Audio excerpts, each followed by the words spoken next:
domingo terminamos nuestra reunión con este video, justamente, y por eso quise empezar la reflexión de hoy con esa misma canción. ¿Se acuerdan que les mencioné, para los que, bueno, algunos lo recordaban, y otros quizás ni lo sabían siquiera, que Billy Graham, el gran evangelista de la segunda parte del siglo pasado, terminaba sus predicaciones en sus campañas con esta canción. Y qué interesante, porque nos marca cuál es él hacía el llamado a entregarse a Cristo, y esta canción expresa cuál es el contenido del llamado y el contenido de la respuesta, ¿no? Hoy, en tiempos en que se nos invita a llegar a Dios, pero no se nos explica bien cómo hacerlo y en qué condiciones, es importante recordar esto, hermanos. Saber que Dios está dispuesto, que Dios nos tiende la mano, que Dios sabe lo que necesitamos. Dios sabe quiénes somos, sabe lo que necesitamos, tiene lo que necesitamos y está dispuesto a dárnoslo, y está esperando que vayamos a Él. ¿Cómo? Tal como soy, dice la canción. Ese tal como soy implica un conocimiento de sí mismo, un reconocimiento de sí mismo, y en esa sinceridad poder presentarse delante de Dios. Bueno, esto es un poquito lo que estamos tratando de charlar y de aprender y de aplicar a nuestras vidas, en particular en este tiempo, a través del estudio de las bienaventuranzas. Así que les invito a abrir allí en Mateo 5, que es nuestro texto base.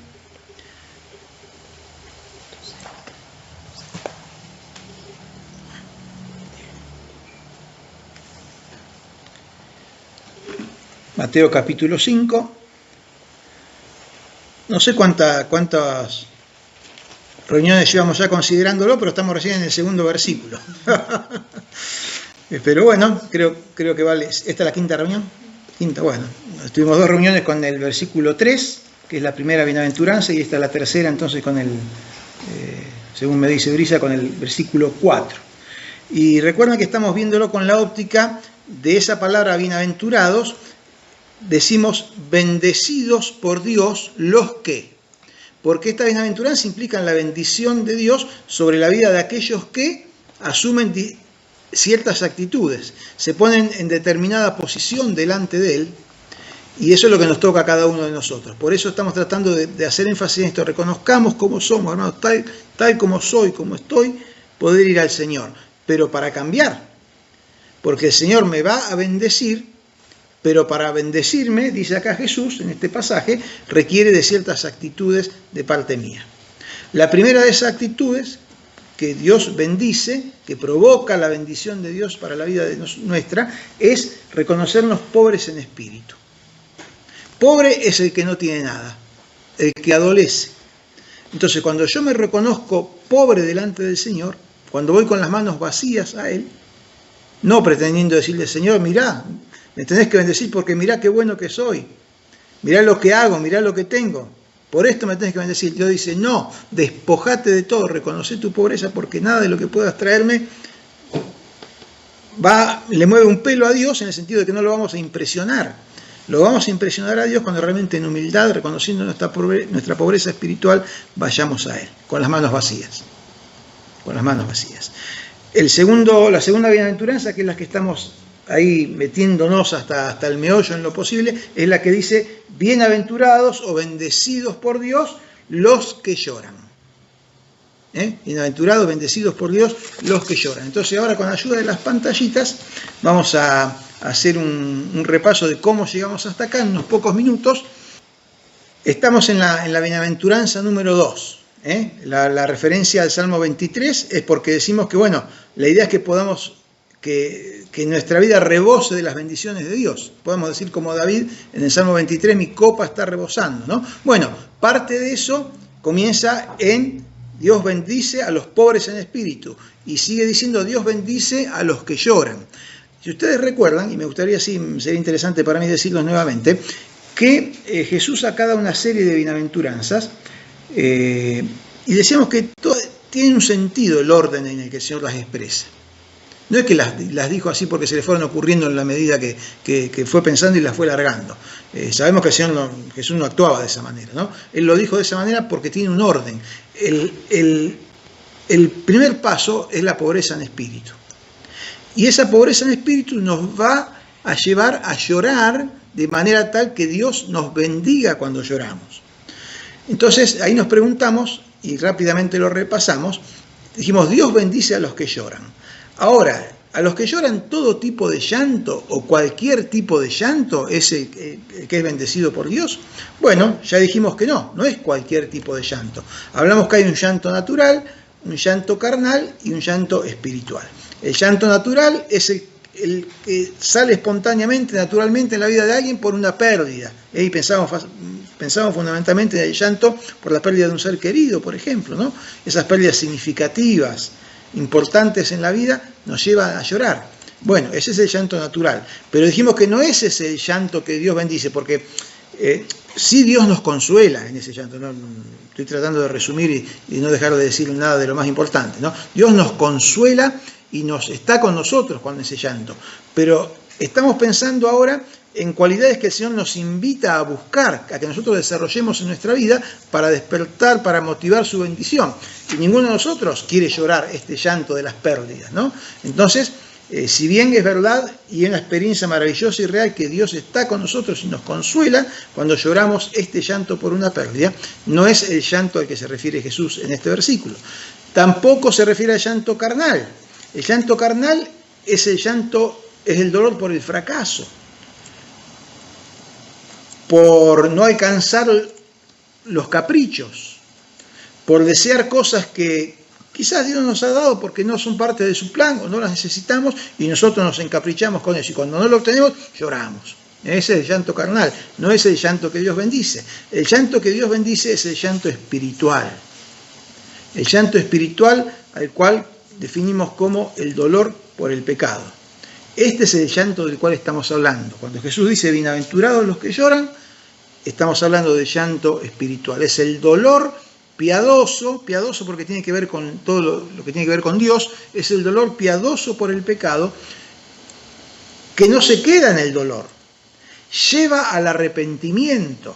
Ese arrepentimiento que definimos ya como cambio de mente, y ese cambio de mente lleva al cambio de conducta, y ese es el llanto que es bendecido porque conduce a la salvación. Eso lo dice claramente en ese pasaje que está citado ahí, que ya lo dimos vuelta para arriba y para abajo analizándolo, que es 2 Corintios 7, del 8 al 11. El llanto espiritual es el dolor piadoso por el pecado que conlleva al arrepentimiento, es el dolor que viene de parte de Dios, nos lleva a cambiar nuestra forma de pensar y la conducta en consecuencia, y eso nos bendice, porque eso nos lleva a la salvación. Entonces, hermanos, el llanto espiritual es un ejercicio espiritual justamente que los cristianos necesitamos redescubrir y practicar con urgencia, porque es clave para enfrentar un terrible mal al que podemos llamar el pecado habitual. Hermanos, estamos pensando en esto, en que debemos llorar este llanto, porque este llanto es un llanto que trae bendición a nuestras vidas. Y este llanto tiene que ver con enfrentar el pecado habitual. ¿A qué nos referimos con el pecado habitual? Ya lo estuvimos desarrollando también, pero vamos a repasarlo rápidamente. ¿Cómo enfrentamos al pecado? El pecado, cualquier tipo de pecado, y especialmente al pecado habitual. Bueno, lo enfrentamos conociendo y practicando el llanto espiritual. Como dijo Jesús, bienaventurados los que lloran. ¿Qué dijimos acerca del pecado habitual? Bueno, dijimos que dentro del pecado habitual incluimos bajo ese nombre, dos tipos de pecado, que obviamente entran bajo el catálogo de habitual. Una de las miradas tiene que ver con el hecho de que un cristiano, un hijo de Dios, se acostumbre a pecar habitualmente, ahí viene la habitualidad, como dijimos el otro día que lo analizamos, a lo mejor no con grandes, con notorios pecados que saltan a la vista apenas uno lo ve, pero sí quizá pecados pequeños, pecados casi casuales que pasan desapercibidos. Y el problema es que a veces hay personas que nos acostumbramos a pecar de esa manera y después ni siquiera nos preocupamos por eso, porque nos acostumbramos, se hace habitual en nosotros. Entonces ahí nos preguntamos, ¿no? Y yo les pido que vuelvan a hacer el ejercicio, hermano, a medida que yo lo digo. ¿Qué cosas haces? ¿Qué actitudes tenés? ¿Qué pensamientos has normalizado? Ya ves como cosa normal que están bien. ¿De qué cosas participás?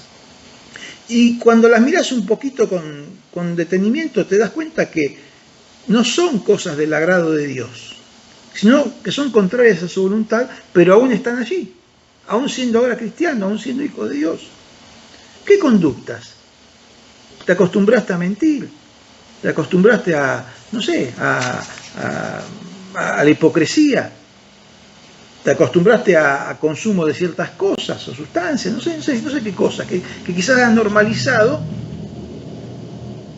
y se han hecho un pecado habitual. No son cosas groseras, no son cosas que llaman la atención de nadie, pero están allí y son perjudiciales para tu vida y para tu relación con el Señor. Quizás, como dice ahí, arrastras esas formas y costumbres de tu vida de antes de conocer al Señor. Antes de conocer a Dios eras así y ahora seguís manteniendo alguna de esas cosas. O quizás son normales en los ámbitos que frecuentas, en el trabajo, en el club, en el bar, no sé, con gente con la cual te encuentras frecuentemente y son normales para ellos y bueno, son normales para vos. A lo mejor cuando estás en otro lado no las haces. Vas al templo y no haces las cosas que haces cuando estás en el trabajo, por decir, ¿no? Pero no por eso, no porque cambie el ámbito, dejan o no de ser pecado. Esa es una de las miradas acerca del pecado habitual. El pecado desapercibido, el pecado que no llama mucho la atención, pero que es pecado y está allí. La otra definición de pecado habitual, es aquel en el cual una persona cae repetidamente a lo largo del tiempo. Hay personas en el cual parece que hay un pecado que se ha anidado en su mente, en su corazón, y aun cuando sabe que está mal y que es pecado, no puede dejar de volver a él. Entonces ahí aclara un poquito. Si un pecado en particular se ha vuelto habitual para vos, si reconoces que sos en algún grado dependiente de cierta forma de comportamiento, si reconoces que estás envuelto en un pecado que se ha hecho costumbre y a veces de alguna extraña y perversa manera hasta quizás se ha convertido en una necesidad y por eso volves a él, bueno, has caído en las garras de un pecado habitual. Vuelve. Queremos alejarnos y volvemos. Por un tiempo lo dejamos y volvemos. Esa es otra forma de pecado habitual. Si te das cuenta que alguna de estas formas de pecado habitual está presente en tu vida, necesitas aprender y practicar todo lo que puedas y sea necesario respecto del llanto espiritual. Porque mientras no saquemos esto de nuestra vida, mientras no erradiquemos el pecado de nosotros, estaremos limitando la bendición de Dios y el obrar de Dios en nuestras vidas. Por eso es tan importante este tema y a veces lo descuidamos y sin saber por qué nos sentimos como nunca alcanzamos esa plenitud de poder decir mi copa está rebosando, ¿no? ¿Y por qué mi copa no está rebosando si Dios quiere que mi copa rebose y está dispuesto y está en condiciones de hacerlo? Bueno, tenemos que ir por este lado, hermanos, por este lado que estamos yendo y que les propongo profundizar. En una época, esto lo desarrollamos con detenimiento bien el domingo, ¿no? Pero quiero recordarlo para que lo tengamos presente. En una época en que la verdadera fe cristiana, la de la Biblia, se confunde o se presenta con simplemente estar de acuerdo con ciertas creencias y admitir que se es pecador, y a veces que parece que con estar de acuerdo con ciertas creencias y con admitir que uno es pecador ya es suficiente para decir soy hijo de Dios, no es suficiente, no consiste en eso la verdadera fe cristiana. Dios en realidad nos llama y déjenme decirles que no da otra alternativa, porque en la Biblia no encontramos otra alternativa a esta. Dios nos llama a un cambio radical de dirección y de conducta, lo que llamamos la conversión, en el que una persona deja su pecado y se vuelve al Señor. Y leímos el otro día y analizamos Isaías 55 y 2 Timoteo 2:19, donde ¿qué dice? ¿Cuáles son las palabras que dice allí? Abandona el pecado, deja, aléjate, sácalo de tu vida. Eso es lo que Dios nos dice, buscar al Señor. Pero para buscarlo al Señor como Dios quiere, tenés que dejar, erradicar, sacar de tu vida la iniquidad y el pecado. Esa es la forma en que Dios quiere que nos acerquemos a Él. Y es ahí cuando va a responder en plenitud y va a empezar a llenar nuestra copa. Y vamos a ver que nuestra copa se llena de la bendición de Dios y no que está a mitad de la capacidad, ¿no? Bien. Y con esto es un poquito lo que quiero cerrar esta introducción. Hermanos, es imposible no pecar. Sabemos que es imposible no pecar. Aún el más consagrado Hijo de Dios en algún momento comete un pecado. Pero así como es imposible no pecar, es inadmisible no llorar con el llanto espiritual, que es el llanto que proviene del dolor por el pecado. Hermanos, ¿pecamos? Sí, pecamos, pero este es un llamado a que nos conmovamos por nuestro pecado delante del Señor. Y ese será el paso para que podamos enfrentarlo, y escúcheme lo que le digo, derrotarlo y aún erradicarlo de nuestra vida. Por eso la importancia de este tema. El llanto espiritual. Y acá nos vamos encaminando entonces a lo que sigue. El llanto espiritual, hermanos, nombra pecados particulares y específicos. Les pone nombre y apellido si hace falta. No sirve. No te conformes con un reconocimiento genérico de que eres pecador. ¿Se acuerdan que yo les dije muchas veces los cristianos oramos y decimos, Señor, te pido que me perdones mis pecados? Y para no dejar a ninguno afuera, decir, Señor, te pido que perdones todos mis pecados. Por la duda, para no dejar ninguno afuera. Pero no los nombramos, no nos sinceramos delante de Dios. Y no basta con esa oración. No alcanza, no sirve. No basta con un sentimiento general de indignidad, un sentimiento general de aceptación de que soy pecador y una oracioncita de perdón. No digas, Señor, soy un pecador, reconozco que soy un pecador, perdóname. Tenés que decir más bien, soy tal cosa, soy un mentiroso. Señor, reconozco que soy un ladrón. Soy un borracho, soy un adicto, soy un violento, soy un codicioso, no sé, lo que seas, y te des cuenta que es pecado. Llora por eso, y cuando aprendas a llorar por eso, que te conmuevas por hacer eso que a Dios le desagrada, le indigna, y le provoca su ira y hace que no te bendiga, ahí podrás experimentar el verdadero arrepentimiento y verás el cambio en tu vida. Y podrás empezar a enfrentar y a derrotar, y como dije antes, aún erradicar el pecado habitual que muchas veces hay en nosotros. Hermanos, es relativamente sencillo admitir que uno es pecador, y más en un ámbito como el que estamos nosotros. Para nosotros, para todos, es sencillo admitir que uno es pecador. Aún una persona no cristiana admite que hay cosas o que hace cosas en su vida que no están, por lo menos, del todo bien. La mayoría de la gente lo reconoce. Pero al contrario de lo esperado, muchas veces esa simple admisión de que uno hace cosas o hay cosas en su vida que no están del todo bien, muchas veces esa simple admisión actúa como un sedante de la conciencia. Bueno, hice mal pero lo reconozco. Estuve mal pero bueno, lo siento, lo lamento, y ya nos parece que con eso está bien. Actúa como un sedante de la conciencia, como un analgésico del dolor espiritual. Empezamos a sentir el dolor, pero nunca llegamos a llorar por ese dolor, por el pecado. ¿Por qué? Porque anestesiamos nuestra conciencia, nos tomamos un analgésico emocional o espiritual, tomamos un supresor del malestar interior. ¿En qué consiste eso? Y reconozco que soy pecador.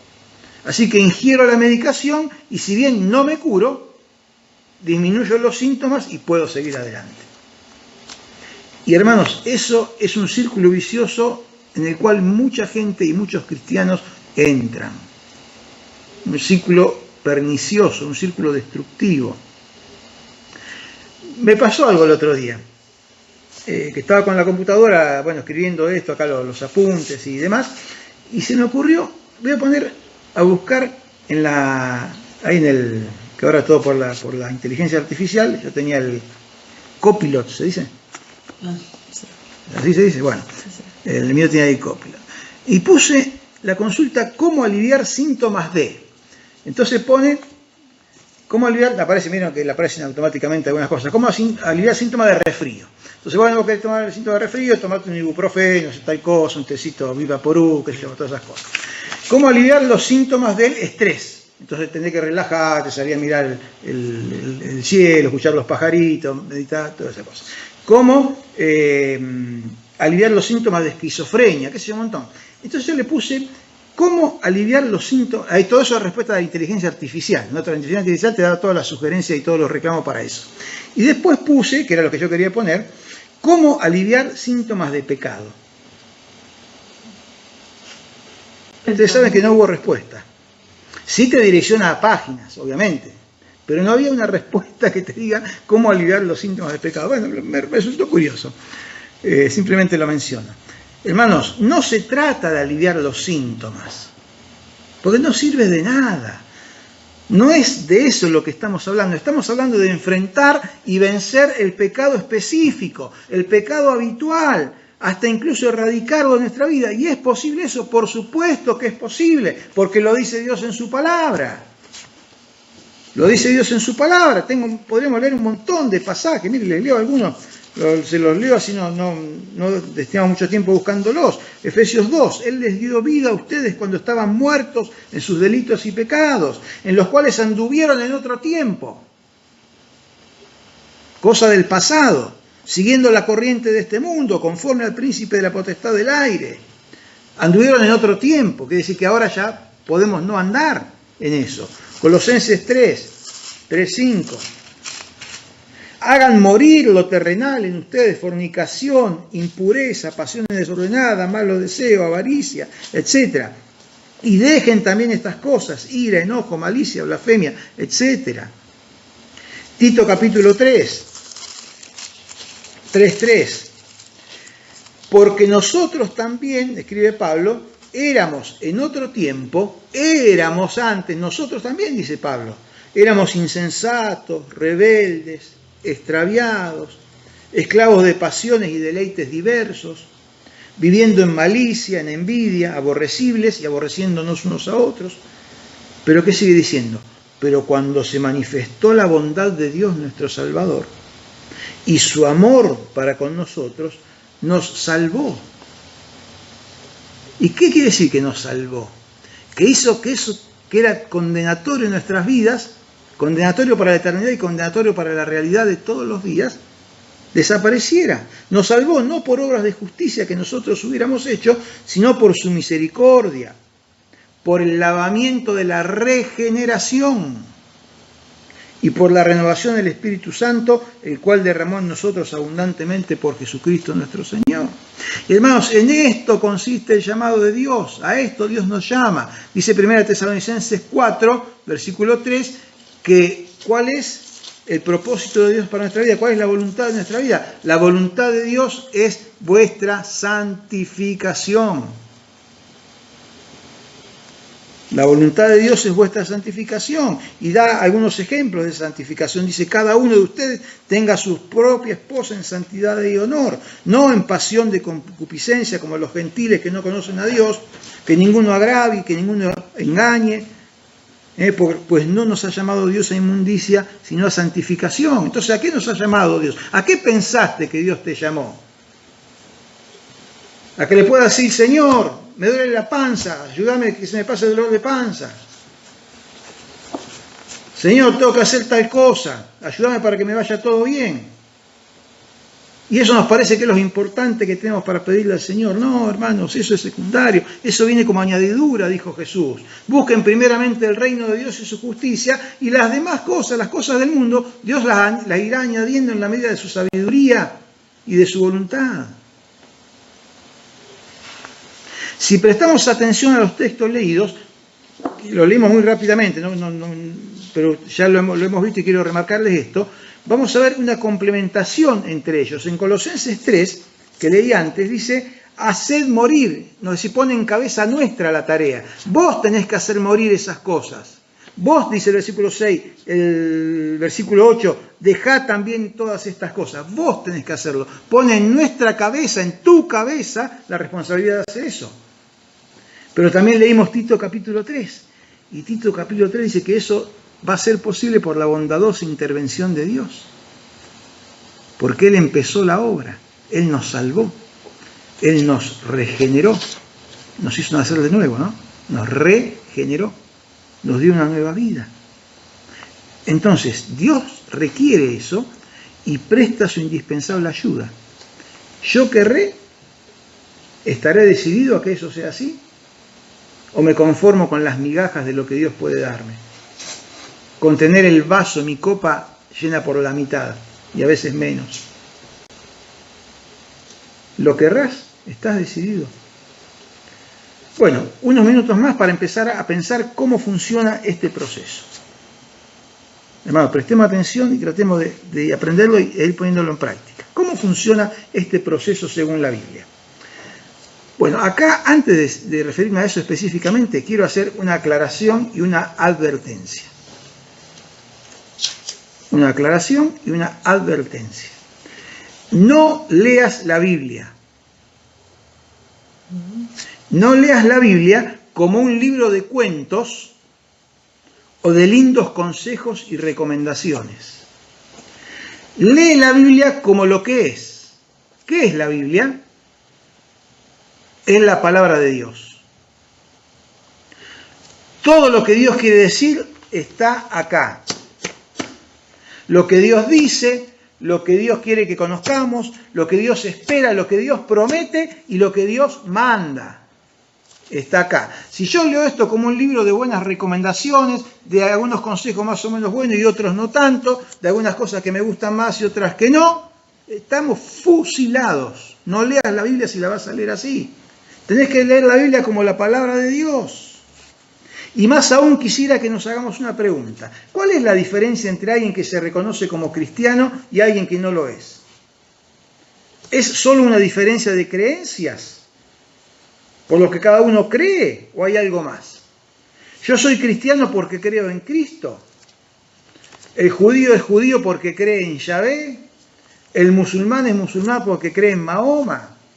El budista es budista porque cree en Buda. Etcétera. Hermanos, ser cristiano no es solamente cuestión de creencia. Ser cristiano es cuestión especialmente de regeneración. La palabra que usó Pablo ahí en Tito capítulo 3, de regeneración. Y la regeneración, el nuevo nacimiento, es la puerta de entrada a la santificación. Y nosotros estamos chichoneando con el pecado, no prestando atención a los pecaditos chiquitos, o volviendo reiteradamente a ese pecado que nos trae por el mal camino.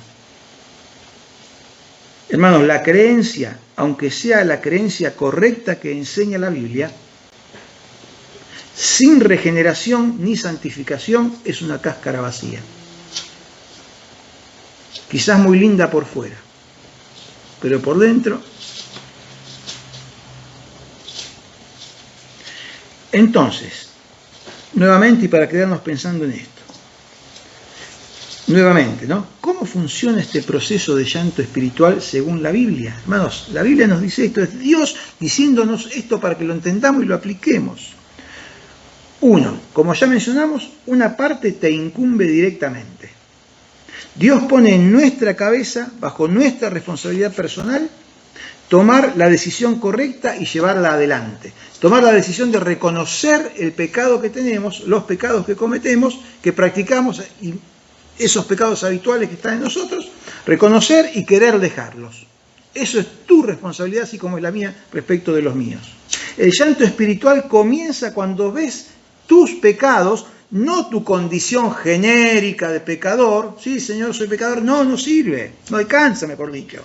Sino cuando ves el pecado concreto y específico con nombre propio y reconoces y asumes lo que realmente es un pecado delante de Dios, y cuando lo haces estás dispuesto a enfrentarlo y sacarlo de tu vida. Para eso hay que llorar. Si no llegas a llorar por el pecado, no vas a dejarlo. Eso es lo que nos dice Jesús acá. Indispensablemente, en segundo lugar, también lo dijimos, Dios interviene. Él mismo interviene para darnos una mano, para ayudarnos. El Espíritu Santo da la verdadera convicción de pecado, dice Jesús en Juan. Provee la guía, provee el poder para la batalla espiritual que libramos contra esos pecados. Nos corrige, nos disciplina, en definitiva hace que eso ocurra, hace que sea posible. Aquello que nosotros ya hemos decidido y hemos puesto en sus manos, el Espíritu Santo hace que ocurra y que sea posible. Dijimos también que el llanto espiritual comienza cuando ves tus pecados, cuando los visualizás, los reconoces, pero debemos tener en cuenta que, por naturaleza, los seres humanos, y todos nosotros estamos incluidos en eso, no vemos bien. No vemos tan bien como debiéramos. ¿A qué me refiero con esto? A veces nos cuesta catalogar correctamente nuestros pecados como tales. Nuestro instinto es justificar todo lo que hacemos, aún lo que hacemos y no está bien. Lo hago mal, decimos, ¿no? O lo que hago está mal, pero tengo mis motivos. La vida me llevó a tal cosa. Mi familia, las costumbres de mi familia me llevaron a tal... No estoy hablando de las constelaciones familiares y todas esas estupideces que están dando vuelta por ahí, ¿eh? No. Las costumbres de mi familia, mis padres eran así y me acostumbraron a eso. O todos lo hacen y yo, bueno, me vi... Bueno, motivos hay un montón, vamos a encontrar. Entonces nosotros tendemos a justificarnos en nuestros pecados. O la culpa es de alguien más, es de otro, ¿no? Las más de las veces no nos vemos siquiera como los demás nos ven, a tal punto de suceder que estamos mal y somos los únicos que no nos damos cuenta. ¿Les ha pasado alguna vez? En sí mismos o a lo mejor en otros. Si todo el mundo ve que estás mal y no te das cuenta. O vemos a alguien y decimos, pero estás mal. Y te dice, no estoy mal, te dice. Pero sí estás mal, todo a tu alrededor se da cuenta y vos no te das cuenta. Yo estoy, y hablando de esto del pecado y la parte espiritual, yo estoy tan ensimismado, tan amigado, tan acostumbrado y enredado con eso que está mal, que ya casi ni me doy cuenta. No nos vemos como los demás nos ven y mucho menos podemos vernos como Dios nos ve. Por eso, para poder vernos como Dios nos ve, ¿qué necesitamos? Y necesitamos la mirada de Dios. Necesitamos tener una luz especial, una linterna que alumbre los rincones interiores de nuestra alma y nos ayude a darnos cuenta de esos vericuetos que hay escondidos en nuestro interior, que Dios llama pecado y que nosotros a veces le ponemos distintos nombres para autojustificarnos, como decía recién. Y hermanos, ¿qué es lo que trae luz a nuestro interior? La forma de traer esa luz a nuestro interior es, lo que trae esa luz es la palabra de Dios. Es la palabra de Dios. El llanto espiritual comienza con una Biblia abierta, porque Dios nos habla en la Biblia. Y es un espejo, es un reflejo, nos muestra aquello que constituye el pecado de nuestras vidas. El Salmo 119:130 dice, la exposición de tus palabras alumbra. Cuando nos exponemos a la palabra de Dios, nos alumbra y nos ayuda a ver en los recovecos de nuestro interior. Proverbios 6:23, apúntenlo si quieren, yo se los leo. Proverbios 6:23 dice, porque el mandamiento de Dios es lámpara y la enseñanza es luz. Y el camino de vida las reprensiones que te instruyen. Leímos el Salmo 19 cuando empezamos nuestra reunión. No lo leímos porque sí. Lo leímos para recordarlo en este momento. La ley de Jehová es perfecta, convierte al alma. Si vos lees la Biblia y no te convierte eso, ¿para qué la lees? Léete una de Agatha Christie, o una de Corín Tellado, según lo que te guste, o Julio Verne, no sé. La ley de Jehová convierte el alma. ¿Y qué dice más adelante? ¿Quién podrá entender sus propios errores? Y ninguno puede entender sus propios errores. Dios nos hace entender nuestros errores. Cuando las Escrituras entran regularmente en tu vida, comenzarás a ver y a detectar lo que está sucediendo allí en los lugares ocultos y recónditos de tu corazón.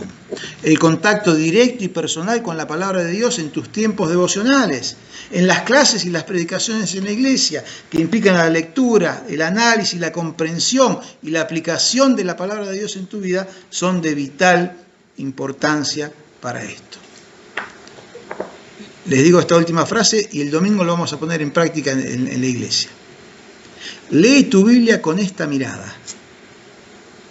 Cuando la leas en tu casa o en la iglesia, pregúntate, ¿hay aquí algún pecado que debo evitar?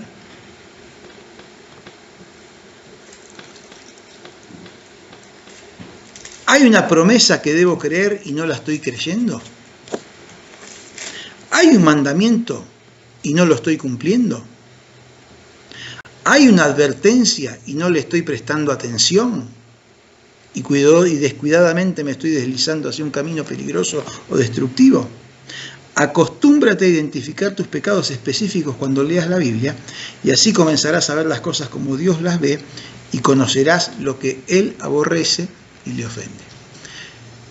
El domingo vamos a hacer un ejercicio para poner en práctica esto, así nos damos cuenta en qué consiste. Pero eso lo dejamos para el domingo. Hermanos, que el Señor nos siga hablando. Bienaventurados los que lloran. Dios bendice a los que lloran con el llanto espiritual, el dolor por el pecado, porque ese, hermanos, es el camino para enfrentarlo, para vencerlo, para derrotarlo, para erradicarlo, y eso es lo que necesitamos en nuestras vidas. Dejémonos de pavada, dejemos de estar dando vueltas siempre alrededor de lo mismo, avancemos concretamente y con las fuerzas que el Señor nos da en el camino que Él nos propone. Hermanos, que el Señor nos bendiga. Vamos a terminar nuestra reunión pensando en esto. Como les dije, el domingo continuamos y vamos a ver si ya podemos cerrar con la última parte. No, me parece que no vamos a terminar con el tema del llanto espiritual el domingo, pero vamos a hacer lo posible. Que el Señor les bendiga. Padre nuestro que estás en los cielos, Señor, gracias por este tiempo. Gracias por la presencia de cada hermano, Señor, aquí en oración y atentos a tu palabra, Señor. Gracias, por supuesto, y principalmente por tu presencia, Padre. Dejamos todo aquello por lo cual hemos estado orando una vez más en tus manos y, Señor, ponemos nuestras vidas, las cuales deseamos que sigas moldeando. Y en este tema tan importante que estamos pensando, Señor, que nos des certeza, que nos des claridad, que nos muestres, Señor, eso que está mal en nosotros, y nos dé las fuerzas para llorar, Señor, con todo nuestro ser, porque ahí es donde tú obras con poder, Señor. Nos vamos a despedir en tu nombre, Señor, y gracias, bendice a cada uno de los que hoy hemos estado aquí, y bueno, esperamos vernos, Señor, este fin de semana presencialmente allí en el templo, Señor, para servirte, para adorarte, para continuar creciendo en lo que tú tienes para nosotros. Te alabamos, te bendecimos, orando en el nombre de Jesús. Amén.